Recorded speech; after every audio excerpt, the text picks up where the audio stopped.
Hey guys, what's up? It's Jay, and today on our little show we have here, we're doing an in-depth review of Guillermo del Toro's new movie, Pacific Rim. Now, if you haven't asked why, I'm actually doing this review a week or two after the movie was released because I wanted everyone to have a chance to actually see the movie before I did an in-depth review with spoilers in it. So if you haven't seen the movie yet, go do that. Go read my review down in the description. Go watch the movie because it's awesome. Just don't watch this yet unless you want to ruin it for yourself. And in that case, stay down, get a sandwich, get some coffee.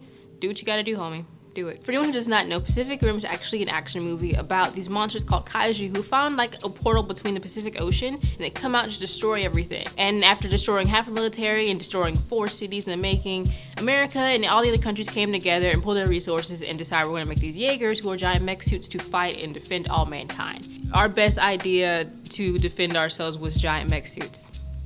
Mech suits? The best we came up with. Let's just send Chuck Norris over there. He'll figure it out. Him and like Arnold Schwarzenegger, they'll figure everything out for us because we don't know. But the issue a lot of people have with this movie and the reasons why it didn't do so well in theaters is because of the fact that people thought that mech suits would not be the best thing that countries would come up with nowadays in society. And honestly, to that, I would say really, maybe America would, but we would. Above all else in this movie, the acting abilities and the acting choices were another issue people had with the movie. And honestly, once again, if you have read my review, I did enjoy the movie, I did enjoy the actors and all the choices that they made in the movie as far as the overall plot and acting went. The problem people had is that the movie was very, I can't even freaking talk. Cut that. The movie was done in a very anime-based way, which means that there were very over-exaggerated emotions and very under-exaggerated emotions. So as far as the main character, as well as his counterpart, there are moments where they should have acted a lot harder, those they should have acted so crazy about things. At the same time, like I said, Del Toro, the director, is very anime-inspired, and the movie as well was very anime-inspired. For anyone who's watched anime before, you know exactly this movie looks exactly like the show Evangelion. The character Meiko Mori was a huge inspiration and homage to Rei Ayanami.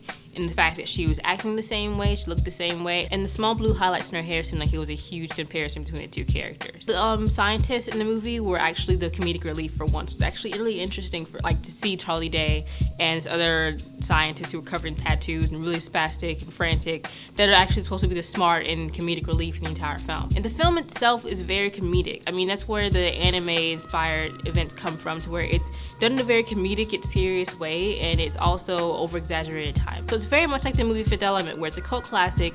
The movie has a very, very serious plot, but the movie is portrayed in a very playful manner. So you're not really sure if you should be laughing or really be concerned for the characters at the same time. To revisit the Jaegers in the way they're created, they actually take 2 hemispheres and the 2 people's brains and puts them together so they control it without over-processing themselves and overdoing themselves. And this is a problem I actually had with the movie because logic does not really make that much sense. The thing is that the Jaegers take 2 different parts of 2 people's brains and meld them together like with a little memory flash, and suddenly you 2 can control something completely fine without any kind of neurological issues or emotional strain or anything like that. And the idea in its simplest forms is understandable. We're just gonna meld your minds together really fast, you don't have to think about it at all, and you're fine. You're gonna go fight this monster, and that's what we thought was gonna happen. But honestly, the Jaegers and melding 2 people's minds together seems like a very, very detailed and delicate situation. The fact that it happened in like 5 seconds was really confusing for everyone in the movie, I'm sure. Riley and Meiko's drift is a huge flaw in the movie because it doesn't really make sense in reality. Now, the drift that they introduced with the Jaegers is actually a left and right hemisphere that melds the minds together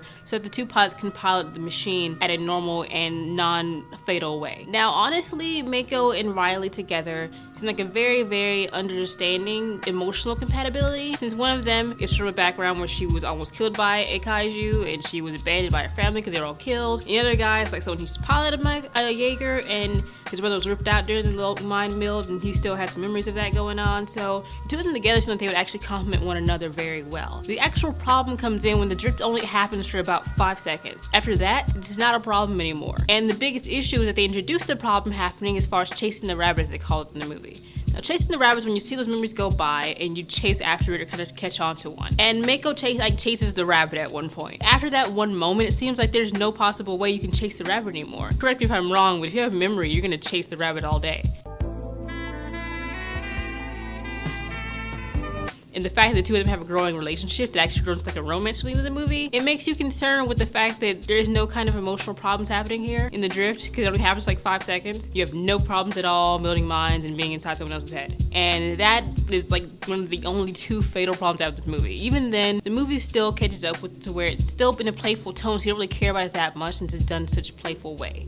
So, that's the thing. Now, beyond the drift, there are other Jaeger pilots in the movie. It's not just Mako and Riley all day. There's actually 3 other crews of pilots from both Australia, Russia, and China. And these pilots are hyped up through the entire movie to be these amazing pilots and these awesome fighters, and they do so well. And honestly, it's not a big deal they're not really the forefront of the movie, because it's not about them. The movie is about fixing the war and ending it, and Mako and Riley and their emotional problems and getting through all that to save the world. So their presence not being as abundant isn't really an issue. The problem lies in when they finally come into the movie for an important screen time, they all die in like 5 seconds. It's like you talk about how awesome pilots they are and how much more control they have than Riley and Mako, and yet they die very quickly once they start fighting. So you just shouldn't have hyped them up so much. For them to be the best of the best, they shouldn't have died so quickly and so easily and just been done with so fast. Despite how amazing this movie was and how much it was an anime lover's like greatest dream come true, the ending resolution was the biggest fatal flaw of the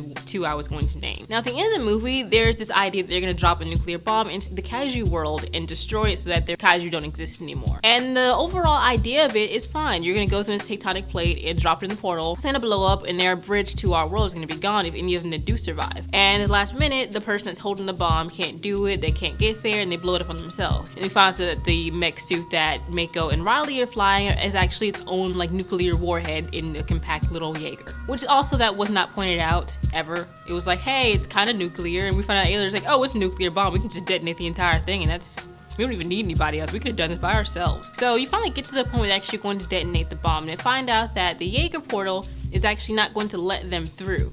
The Kaiju have a certain code in their DNA that lets them through, and that's how they get into their world and out of that world. Now, when the Jaegers finally go through the portal, they actually ride one of the Kaiju down there. And when they finally get down there and blow it up, they just shoot up like nothing's a problem. And the idea that you have to have a certain barcode of DNA to get down there doesn't really work when they come back up. If it's a 2-way street, shouldn't you have to have a Kaiju DNA to go back out of the portal as well as going into the portal? And the fact that wasn't really introduced or said anything about, they both just ejected and they're fine. They didn't really explain the fact that, oh, we're fine, you just shoot back up and you can get right through. But before you needed to go ride this Kaiju of death down to this portal of Hades to get down to Kaiju world and kill these weird Thor-looking alien thingies that are here. Overall, I love Pacific Rim. You can go read my review now. I loved it. I adored it. I really wish it would be doing amazing in the States, even though it is not. The movie actually is #1 in every country except for America, because Americans are crazy. I do love the movie very, very much. And this is only a video explaining the reasons why other people didn't like the movie, as well as the 2 problems I had with the movie. Like any film in cinema, anywhere, you can pick anything apart. There are problems with it, there's issues everywhere, but honestly, this movie is not supposed to be a scientific work of literature and physics to make sense. It's a movie about Japanese monsters coming to fight these giant Jaeger machines called monster hunters. The setup for the movie doesn't really make logical sense. But it's not about that. It's about enjoying a good old action movie about fighting and destroying a city and some craziness going on. That's it. In that sense, it's awesome. So in ending, go watch the movie, go read my review, go tell me what you thought of it. If you did see it, tell me what you think of what I thought and what you didn't like or love about the movie. I don't know, I just stopped talking right there. Go follow us on Twitter, like us on Facebook, all that good stalkerific social stuff down in the description, and we'll see you later. Come on! Let's do this! Pacific Rim.